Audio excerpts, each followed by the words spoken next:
Meus amigos e amigas do canal do Paulo Nunes, claro e evidente que eu vou logo pedir a você que se inscreva no nosso canal. Nós precisamos bater uma meta de 500 inscritos no nosso canal e estamos com 419. Então, se você fizer a gentileza de clicar no botãozinho inscrever-se logo abaixo desse vídeo que você está vendo agora, eu vou conseguir aumentar o número e com isso o YouTube vai entender que eu estou mais forte e vai continuar encaminhando os nossos vídeos para as pessoas que talvez nem me conheçam, e aí então eles vão, a partir desse momento, por essa recomendação do YouTube, eles vão passar a nos ver aqui no canal. Eu fico penhoradamente agradecido a você que se inscrever no nosso canal, e se quiser apertar o sininho também é bom, porque você vai receber os nossos vídeos automaticamente. E gostando do vídeo, pode dar o ok, dizer que gostou. Não gostando, pode dizer que não gostou. Toda essa crítica é boa, por quê? Porque nos ajuda a melhorar cada vez mais, ou pelo menos tentar melhorar. Eu quero falar hoje sobre as pesquisas eleitorais e as manifestações desse sábado passado. Vejam só, cerca de 30 pesquisas foram realizadas no Brasil até esse momento. Em todas essas pesquisas aparece liderando o ex-presidente Luiz Inácio Lula da Silva. E aí então se sabe que o custo de uma pesquisa presencial no nível que faz o Datafolha e que faz o portal 360, ela custa entre 1.800.000 a 2 milhões de reais. Uma pesquisa por telefone nesse nível custa, em média, 500 a 600 mil reais a nível de Brasil. Pesquisa é algo científico, é algo sério e é algo caro. Portanto, é uma tolice alguém dizer que faz pesquisa com custo baixo, porque não faz. Muita gente sabe comprar barato algo bom, mas com todo respeito a quem faz pesquisa barato, pode ter certeza, pesquisa barata ela não tem valor, porque não é possível se fazer uma pesquisa boa cobrando um preço inadequado. Falando isso, eu quero dizer o seguinte: muitas pessoas colocam a sua vontade pessoal ou o seu grupo onde você circula como o fator fundamental de uma pesquisa eleitoral ou uma pesquisa de opinião qualquer. Ocorre que isso não é possível, que se fosse assim seria muito fácil. Você chegaria na Praça Barão do Rio Branco, eu aqui falo da minha cidade, Vitória da Conquista, ouviria ali 100 pessoas, estaria feita sua pesquisa. Entretanto, não é assim que funciona. É fundamental fazer as divisões setoriais, estabelecer as variáveis, estabelecer o trabalho concreto e árduo, que muita gente pensa que é só bater na porta de uma pessoa e pegar uma opinião. Mas eu também não vou ensinar ninguém a fazer pesquisa, porque eu já cometi esse erro no microfone da Rádio Clube. Não o farei outra vez. O que eu quero dizer é o seguinte: essas pesquisas que estão na rua, elas refletem verdadeiramente esse momento político no Brasil. E basta você ter um pouco mais abertamente,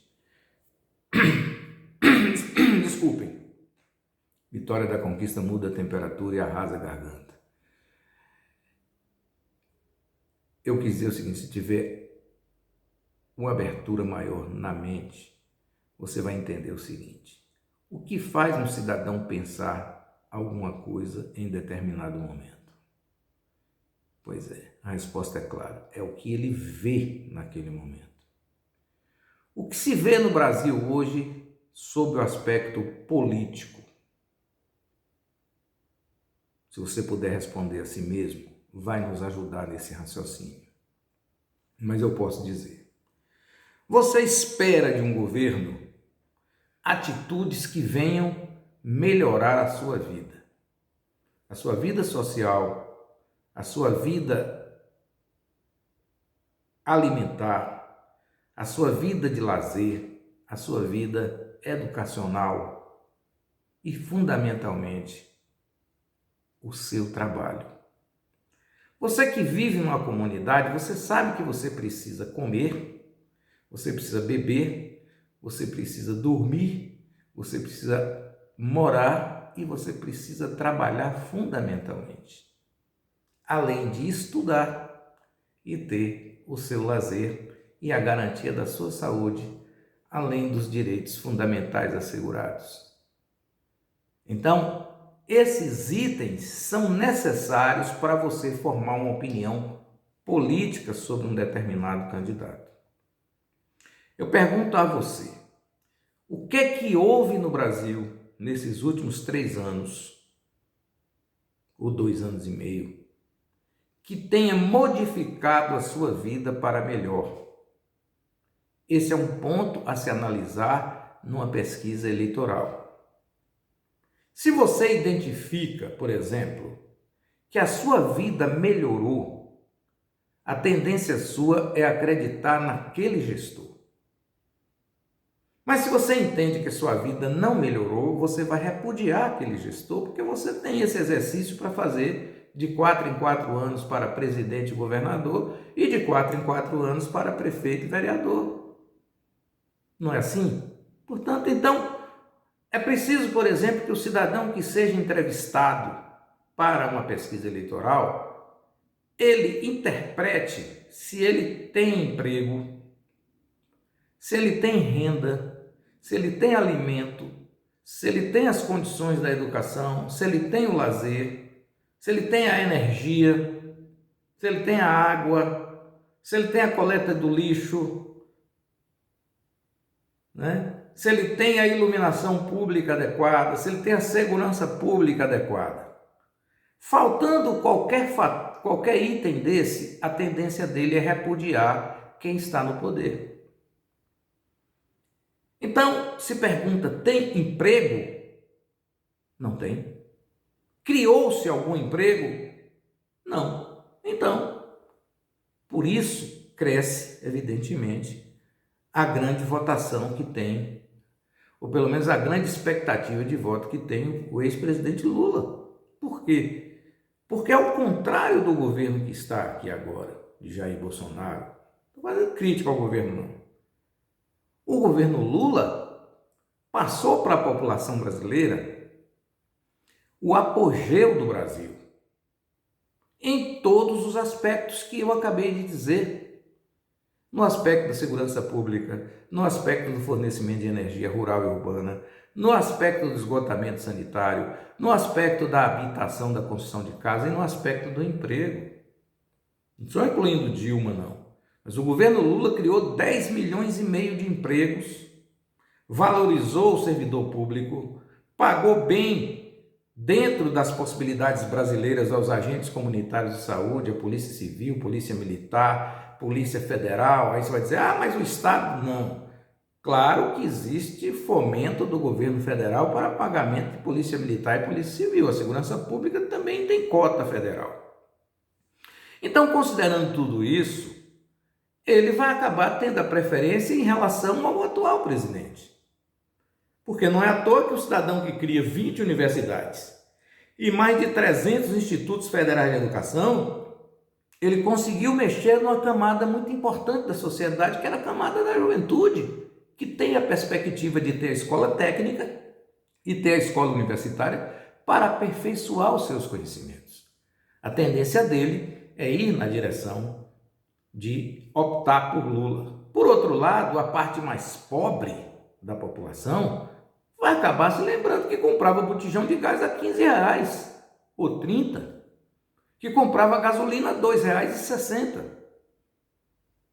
que tinha crédito bancário, que tinha eletrodoméstico dentro da sua casa com aquele plano de 5 mil, que parece que foi para ajudar o pobre. Na verdade, não foi. Foi para ajudar o rico, é porque o rico, cada vez que ele tem, ele quer mais. Mas ele quer mais, ele quer muito mais.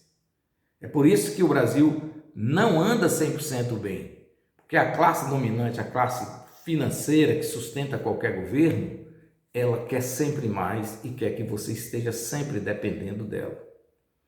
Você acha, por exemplo, que um país que tem 65 milhões de pessoas devendo dinheiro, que isso não deve ser interessante para alguém?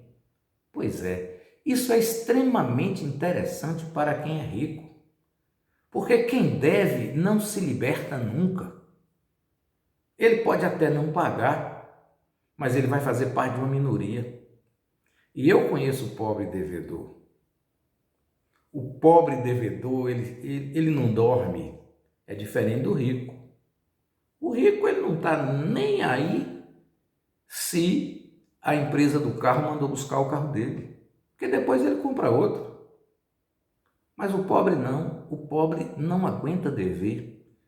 Ele volta para casa quando ele está devendo com a cabeça baixa, olhando o vizinho para que o vizinho não saiba que ele está devendo. E aí, essa camada mais pobre da população, que mais necessita do governo federal, ela acaba optando por quem? Por aquele que fez a agricultura familiar, que fez o Bolsa Família, mas que garantiu a vacina e a matrícula dos alunos pobres na escola. E o mais importante disso, meus caros e minhas caras, é que ele fez uma outra coisa. Ele garantiu àquele comércio local a receita necessária para se constituir. Ou seja, o cidadão que produz fruta no quintal da sua casa, ele pode vender às prefeituras da sua cidade pequena. O cidadão que tem um mercadinho na cidade pequena, ele pode vender pelo cartão do Bolsa Família aqueles moradores da região. A merenda escolar é feita com material, com as frutas e as verduras produzidas naquele local. E essa cadeia foi quebrada por um pensamento de um presidente da República, que escolheu o cidadão certo para o local e fez esse grande trabalho. Por que eu digo isso aos senhores? Quem conheceu o Brasil antes do ano 2000, sabia que a merenda escolar que chegava em Vitória da Conquista, ela chegava empacotada de São Paulo. Agora, os senhores imaginem os rincões mais distantes do Nordeste. Se vendia nas escolas públicas da Bahia, e eu presenciei, aquela bolacha mentirosa com aquela nesguinha de chocolate para alimentar a criança. O governo Lula mudou isso aí. E aí o que ocorre? As prefeituras começaram a ter merendeiras, gerou emprego. A merenda foi construída dentro das escolas. Comidinha feitinha na hora, como se fosse uma janta, um almoço, um café da manhã arrumado. E o aluno aí se sentiu cada vez mais satisfeito. Deixou de comer aquela bolacha mentirosa, aquela Maria Mole vagabunda que vendiam, aquele leite em pó misturado com açúcar. E o cidadão hoje pega o quê? É leite mesmo de verdade do produtor dali. A galinha é do fundo do quintal do seu Joaquim. Aqui em Vitória da Conquista mesmo, o prefeito Guilherme Menezes me disse que a prefeitura no governo dele comprava fruta de 100 produtores de fruta de fundo de quintal de Vitória da Conquista. Então, essa economia melhorou todas as cidades nordestinas e do norte do Brasil.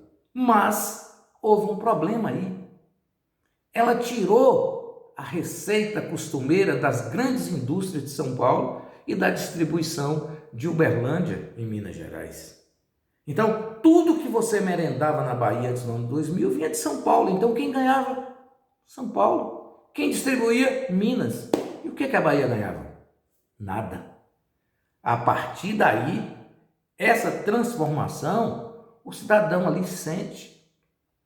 Eu conheci 3 cidades, para dizer aos senhores, e não eram cidades ainda: Bom Jesus da Serra, Mirante e Caetanos. Para se fazer a emancipação dessas 3 cidades, teve um deputado chamado Coriolano Salles que lutou bravamente para que isso acontecesse.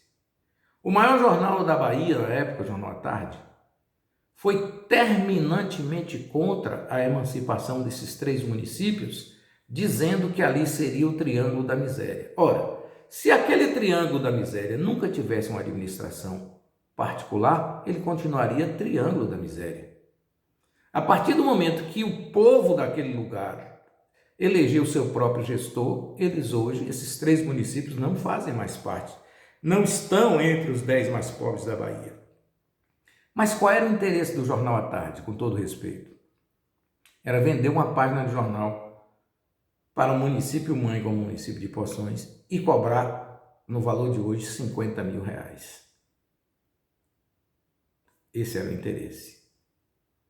Então, se a gente puxa para interesses pessoais e particulares, o país não avança nunca. Portanto, é bom que se entenda que eu falei tudo isso para dizer que não tem erro nas pesquisas. E que as pesquisas estão corretíssimas. Isso não significa dizer que o presidente que está na frente, o ex-presidente Lula, já ganhou a eleição. Porque se estou falando, se isso se reflete o momento, nada pode garantir que o presidente Bolsonaro, que é o mais interessado no poder, faça tudo isso que eu estou dizendo que o Lula fez. Por exemplo, se o presidente Jair Bolsonaro tivesse construído nesses 2 anos e meio, quase 3 anos de governo, 1 milhão de casas populares, é claro que ele estaria melhor nas pesquisas. Se ele tivesse colocado para funcionar a 20ª universidade feita por Lula, que ainda está dependendo de uma finalização no estado de Goiás, ele teria uma melhoria no estado de Goiás. Se ele tivesse conseguido colocar o Bolsa Família como vinha colocando e não sonegando como fez, estaria melhor posicionado. Se não tivesse negado a vacina ao povo brasileiro, essa confusão gigantesca que teve e que redundou em 600 mil mortos, ele estaria numa posição melhor. Se ele não agredisse a população falando que era para usar remédios inadequados para salvar as pessoas, como na verdade, não que ele tivesse a intenção de matar, mas que não se sabia que se servia para nada. Tudo isso influenciou. E tanto é verdade, minha cara e minha nobre família, que agora ele ensaia uma Bolsa Família num valor de R$300, que é um valor razoável, mas ele pega o dinheiro do precatório, e para que os senhores entendam, precatório é o que o governo federal deve às pessoas e que tem que pagar, mas que quer dar um calote para pegar essa parte do dinheiro e sustentar o Bolsa Família apenas para ganhar a eleição e empurrar o débito para o ano que vem. E no ano que vem, por alguma impossibilidade, não consegue pagar, fica para o próximo. Por que é importante a questão do precatório? E aí cai também o presidente da República na cotação daqueles formadores de opinião. É que esse precatório, fundamentalmente, para a Bahia e outros estados, melhorará os ganhos de quem? Da Polícia Civil, da Polícia Militar, dos professores, dos agentes públicos estaduais todos, que poderão ter um salário melhor, já que os precatórios que o governo federal deve à Bahia são infinitamente grandes.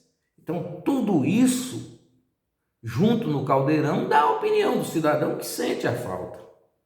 Se o cidadão está comendo carne todo dia, ele tem um tipo de satisfação. Mas se ele não pode comprar carne, ele tem outro tipo de satisfação. Aí ele tem que buscar uma alternativa. E se ele teve como alternativa no passado alguém que proporcionou essas melhorias para ele, ele vai optar por essa pessoa que proporcionou essa melhoria. Por exemplo, o cidadão que comprou casa própria fora do Bolsa do Minha Casa e Minha Vida recebeu R$17 mil do governo, dado